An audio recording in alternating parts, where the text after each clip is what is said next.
জিবরাইল আলাইহিস সালামকে প্রশ্ন করলেন, ও ভাই জিবরাইল, এরা কারা যারা নিজেদের তামার নখ দিয়ে নিজের চেহারাগুলোকে ক্ষত বিক্ষত করছে? এই সমস্ত আহাম্মকেরা কারা? জিবরাইল আলাইহিস সালাম উত্তর দিলেন, ইয়া রাসূলুল্লাহ, ইয়া হাবিবাল্লাহ, এরা হলো সমাজের ওই সমস্ত মানুষ যারা একজন আরেকজনের গীবত করে বেড়াতো। আল্লাহ রাব্বুল আলামিন পবিত্র কালামে হাকিমের ভিতরে বলেন, ওয়ালা তাজাসসু ওয়ালা ইয়াগতাব বা'দুকুম বা'দা আয়ুহিব্বু আহাদুকুম আন ইয়াকুলা লাহমা আখিহি মাইতান ফাকারিহতুমু। আল্লাহ রাব্বুল আলামিন জানায় দেন, তোমাদের মধ্যে কি এমন কোনো ব্যক্তি আছে যে তার মৃত ভাইয়ের গোশত খাওয়াকে পছন্দ করে?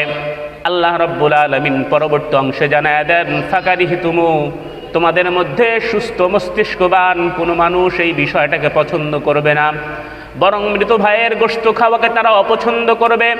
তোমরা এটাকে অপছন্দ করো। ফাকারিহতুমু ওয়াত্তাকুল্লাহ, সুতরাং আল্লাহকে ভয় করো, তোমরা পরস্পরের গীবত করো না।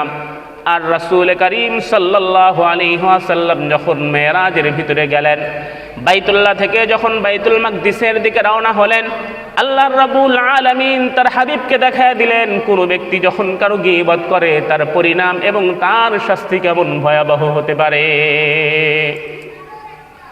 আল্লাহ রাসূল সামনে চলতে লাগলেন।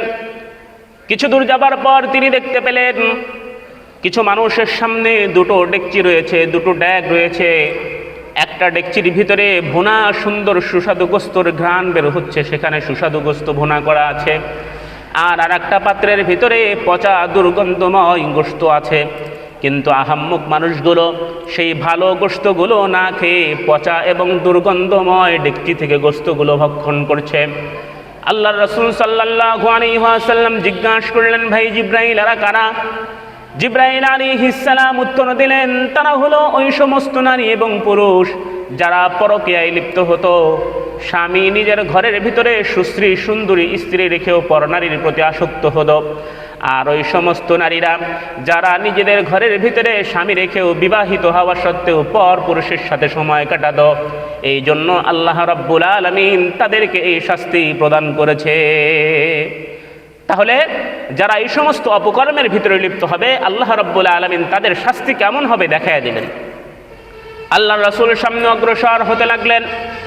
কিছু দূর যাবার পর তিনি দেখতে পেলেন আগুনের বিশাল বড় একটা চুলার ভিতরে কিছু নারী এবং পুরুষ প্রজ্বলিত হচ্ছে। এই নারী পুরুষগুলো আগুনের লেলিহান শিখার সাথে যখন আগুনের লেলিহান শিখাগুলো উপরে ওঠে, তারাও আগুনের সাথে উপরে ওঠে। যখন আগুনটা নিচে নেমে যায়, এই সমস্ত নারী এবং পুরুষগুলো নিচে নেমে যায়। রাসূল জিজ্ঞাসা করলেন, এরা কারা?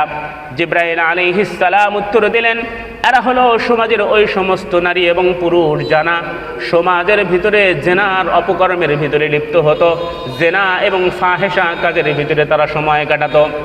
আল্লাহ রাব্বুল আলামিনের হাবিব সচক্ষে দেখলেন যারা জেনার ভিতরে লিপ্ত হবে, নারী হোক পুরুষ হোক, আল্লাহ রাব্বুল আলামিন তাদেরকে আগুনের লেলিহান শিখার ভিতরে প্রজ্বলিত করবে। আল্লাহ রাসূল সাল্লাল্লাহু আলাইহি ওয়াসাল্লাম সামনে অগ্রসর হতে শুরু করলেন। কিছু দূর যাবার পরে রাসূল করিম সাল্লাল্লাহু আলাইহি ওয়াসাল্লাম দেখতে পেলেন কিছু ব্যক্তির মাথার ভিতরে পাথর দ্বারা আঘাত করা হচ্ছে। পাথর ছিটকে গিয়ে অন্য জায়গায় পড়ে যাচ্ছে, মাথাগুলো চূর্ণ বিচূর্ণ হয়ে তার মগজগুলো বের হয়ে যাচ্ছে নাক এবং কান দিয়ে।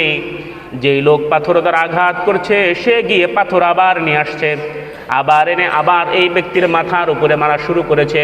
কিন্তু আশ্চর্যের বিষয়, যখন এই ব্যক্তি পাথর আনার জন্য দূরে চলে যায়, পাথর আনতে আনতে যার মাথা চূর্ণ বিচূর্ণ করা হয়েছিল তার মাথাগুলো আবার ঠিক হয়ে যায়, আবার তার মাথার উপরে মারা হয়, মাথা আবার চূর্ণ বিচূর্ণ হয়।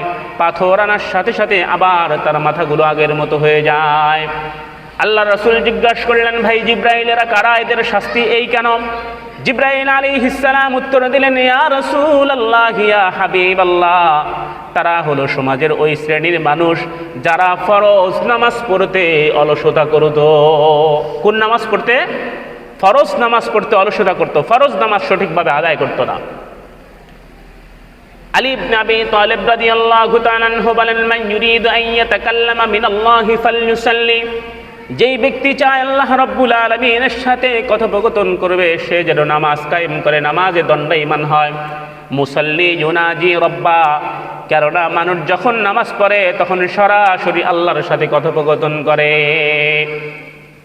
বড় পীর আব্দুল কাদের জিলানী রাহমাতুল্লাহি আলাইহি বলেন, একটা কুকুর এবং শুকুর যখন সকালবেলা ঘুম থেকে ওঠার পরে আল্লাহর কাছে যেই দোয়া করে, যেই ফরিয়াদ করে, সেটা হলো, ও রব্বুল আলামিন কাইলা ইয়াকউ আউয়ালা নাযরি আলা মান লা ইউসাল্লি, আয় পরওয়ারদিগার আলম, আমার সকালবেলা দৃষ্টি খোলার সাথে সাথে আমার দৃষ্টি যেন কোনো বেনামাজির উপরে না পড়ে।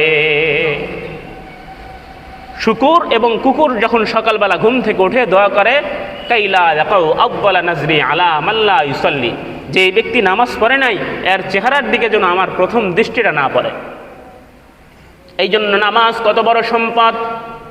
আল্লাহ রাসূল সাল্লাল্লাহু আলাইহি ওয়াসাল্লামকে দেখায় দেওয়া হলো, যেই সমস্ত ব্যক্তিরা ফরজ নামাজ পড়তে অলসতা করে তাদের শাস্তি কেমন হতে পারে। রাসূল সামনে অগ্রসর হলেন, কিছু দূর যাবার পরে তিনি একটা ঘটনা লক্ষ্য করলেন। একজন কাঠুরে সে কাঠ কেটে তার বোঝা মাথার ভিতরে উঠানোর জন্য চেষ্টা করছে। তার বোঝাগুলো মাথায় যখন বহন করার জন্য চেষ্টা করছে, বহন করতে পারছে না। বোঝা অত্যন্ত ভারী হওয়ার কারণে বোঝাটা নিচে নামায় রাখছে।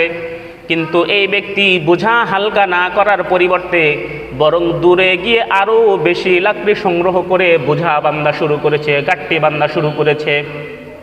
আবার মাথায় ওঠানোর চেষ্টা করে, বোঝা ভার হওয়ার কারণে মাথায় উঠাতে পারে না।